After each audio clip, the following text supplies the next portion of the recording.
Welcome to the Jones Zone, a podcast by Daryl and JJ Jones. Hope you enjoy this episode. Make sure to subscribe and follow us for similar content. We have videos explaining escrow, title insurance, how to get top dollar for your house, mistakes sellers make all the time, how to evict a bad tenant, and so much more. And we've seen it happen, especially with the fires going on. Insurance companies are just dropping their customers. People are even scared now to open a claim. I actually had a client just recently, they moved their refrigerator out, left for the weekend. We were supposed to close on Monday. Come Monday, the place was flooded because there was just this little drip. And then it drip for 48, 72 hours. Yeah. All of a sudden you got some problems. Water intrusion, mold. What would be, let's say, your third most common problem?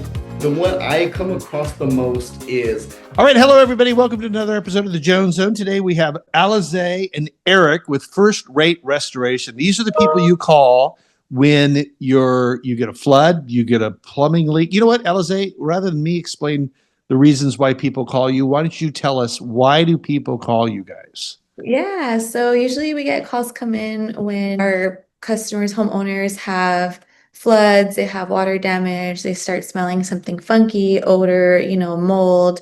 If there's fire damage, even wind damage, there's something going on in the crawl space. We do have crawl space cleanup offered as one of our services. So that's usually when we'll get, our customers giving us a call to come in and check it out, take our measurements and see if there is any water damage. And, if there is, and we'll assist them with the rest of the process, going through the insurance, making sure it gets approved, answering all their insurance questions, and just knowing, just helping them navigate that insurance claim. Are your clients oftentimes insurance agents and or plumbers, or do people just come to you directly? How's that work? So most of the time our clients or our partners are plumbers. That's how we get the work. That's how we get the call. Homeowners don't really know if there's, water leaking. They're going to assume it's a pipe or something, right? So their first thing is to call a plumber, which sometimes it is. And they're able to fix that issue. But now where we come in is if there's, water damage, like with carpet, wood, et cetera, there's a funky odor. It's when we come in and we kind of take over and we handle the rest of the job. Would it be fair to say, and I guess this would be an opinion, but probably a good opinion, it's fair to say to call a plumber and you guys even before the insurance company? Yes, 100%. Yeah. Because insurance companies, with all due respect, they're going to look for some reason not to pay this. Right. They're going to look for anything to say this has been happening. It's not going to get approved. You let it go this long. There's just certain words that you need to say before filing a claim. And we've seen it happen, especially with the fires and stuff going on. Insurance companies are just dropping their customers. People are even scared now to open a claim. So what is water restoration? We'll delve into a few different topics, but tell us, what is water restoration? So water restoration is basically the process of repairing and sometimes even rebuilding a property after it's been damaged by water, having it return as quickly as possible to its condition. Sometimes it's a small area, sometimes it's a bigger area, but it just includes, removing the water, drying the areas, cleaning, sanitizing. Sometimes we have to cut open, the dry walls. And then depending on when the house was built, sometimes there might have to be like some abatement testing going on. Things like asbestos or things like that? Okay. Yes, exactly. It doesn't happen, all the time, but again, it just depends on the neighborhood, when the house was built. So that's basically what water restoration is. All right. And then what is the it's typically just a pipe breaking, right? It can be sometimes. It just depends. It could be, a pipe. It could be, a valve from the shower. It could be, I don't know if there's like a rain, there was some hole, some leakage going on. Yeah. Erik's here. Here comes the owner of the company, Erik. Yes. Ladies and gentlemen. Hi, how you doing? Oh, I'm doing well, Erik. Thank you for joining us on this. So Erik had to take an emergency call. I guess that's part of your business, is you got things that get very urgent. Isn't that There's fair? always something. Everything needs, it's more of like an emergency service type of business. So everything. Right.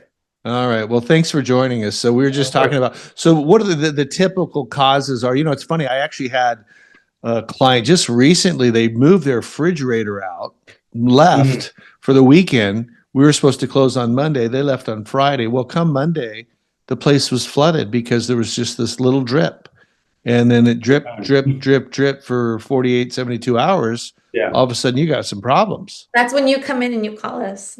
Yes. Yeah. Well, what are the most common things? I mean, I know that the refrigerator, also I tell people if they're moving out early to check their refrigerator ice line along with their washing machine, because that's I've seen another. those a lot of times, the refrigerator lines, because it's just a plastic, not even a PVC type, it's a soft flex line that goes into the fridge. And those, if no one's switched their machines or refrigerators in years and they've been there for a while, and they'll pop, and that's a pressurized line. So it'll just keep running and running. And if it happens overnight, in the morning, you're waking up and it's flooded. So That's fair to say that that's one of the most common flooding causes. no, not necessarily. So I would say the most common always stemmed from showers.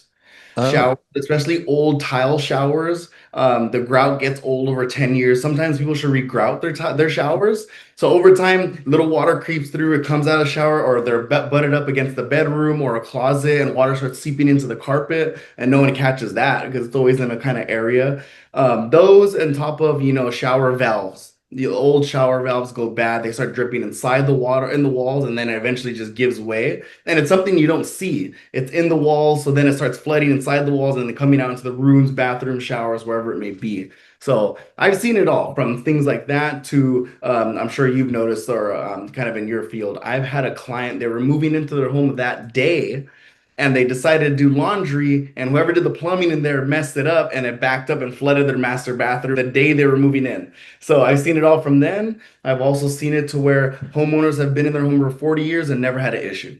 I've seen it all kind of in between that as well. This is great, because this is what we want to inform people about in terms of, okay, how do we, with all due respect, how do we prevent from having to call you guys? Because that's ultimately everyone's goal. Though, thank God that you're there, because there's times, of course, where we have to call you. So showers, washing machines, and refrigerators, and then just pipe bursting, I guess. A lot of the homes are old galvanized pipe. They're not even new copper at some point. A lot of people are doing PEX now, which lasts a long time. But a lot of these homes are old cast iron pipes for the drains. They haven't even switched over to ABS, which is more sturdy, lasts longer, doesn't corrode. And same with copper lines. Over years, these homes are 40, 50, 60 years old, and nothing has been touched or changed. And that's when you start having these problems. So a lot of people go to do spot repairs here, spot repairs there, and then a couple years down the line, they're paying for a full repipe to redo the home so they don't have issues. I thought was interesting too about copper plumbing. Everybody thinks copper plumbing is great, this, that. Of course it can be, but there's also different grades of copper. So you can get some grades that are just very thin, cheap builder, it's not done well, thin copper, or really nice thick copper. And there's different types. This first one I know mostly uses type L. Type L grade copper is like a very good type. There's another one before that. I don't really hear of it too much, but it's a lower grade copper that people use. But it also depends on, is it someone flipping a home that just wants to put the cheapest stuff in there and get it in and turn it around, or someone who's going to live there, they're like, let's do PEX, let's do type L copper, let's do it the right way, we're going to be here for a long time. That's always kind of like a selling point with that stuff as well. All right, Alize mentioned a couple other things. So you don't only do water intrusion. Is that the most common thing you guys take care of, is water? Is water, yes, because every home has pressurized line. Every home is running water, drains, showers, things like that. That's always common. Next is kind of entails off of that is any sort of mold, bacterial growth, things like that. I've been to jobs where it's a hoarding situation, and there's a lot of bacteria, a lot of mold growth, things that has to get cleaned up. And then right after that is all the fires, smoke damage, fire damage, things like that. Mold, yeah, because mold is kind of your hidden little secret. I mean, you guys might have you were talking about the drip, drip, drip behind the shower head, and that drips for 6 months, and then all of a sudden you get mold. And typically people detect that because of the smell. They'll get a musty smell. So yeah, we'll usually get a call sometimes where it's like, hey, a client is having a smell. It smells moist, it smells musty, especially when it's bathroom showers. It's like I said, it's usually butted up between a closet, bedroom, things like that. It's in a corner somewhere in the home. And you'll start getting that musty smell, but then the next thing you'll start noticing is if things are starting growing, you start seeing some discoloration. Because if it's coming from the walls out, you won't see it right away. The mold will start growing inside the wall, and then it starts going through the drywall. So then you start seeing like little dark shades behind the paint, and then it really starts coming through when it's getting worse. And it's when it's in the walls, it's not always airborne, but it depends how much it goes through, how long has it been there, have they looked at it, have they seen it, or it just kind of snowballs from there. Yeah, and unfortunately, if it's inside the wall, by the time you get to see it, there's a lot of damage done. Yeah, so Right. it's the way we kind of handle it is we have to, let's say it's an issue situation like that where it's a lot of water damage in one area, we have to keep cutting until we get to a nice clean area.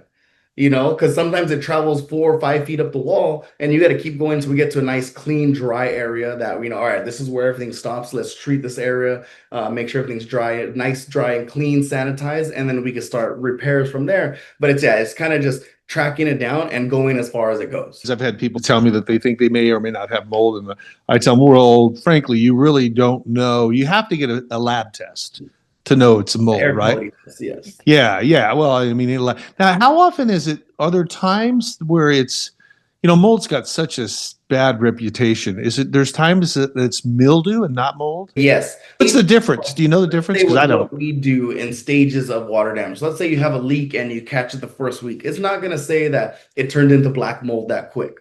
No, it's more of a microbial growth. There's water in a dark place, in a damp place. It's no airflow. So there's going to get some bacterial growth. It usually comes out green, a little bluish green color when it's just water sitting there. It's not necessarily that's black toxic mold, but it starts somewhere. That's kind of where it starts. Now, when it gets further down the line, you start seeing those black specks where it's kind of dried out, but there's still mold growth happening. That's when you start getting that toxic mold, black mold, and that just kind of gets into everywhere.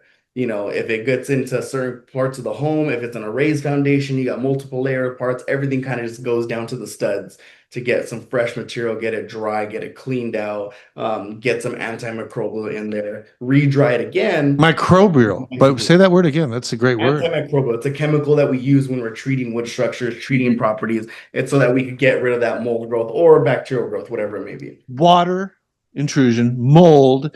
What would be, let's say, your third most common problem that you take care of? Sewage. Sewage. Yeah, because that's another thing, let's say the drain lines are bad inside the home. Well, think about how it is from the home to the street, to the main sewer line.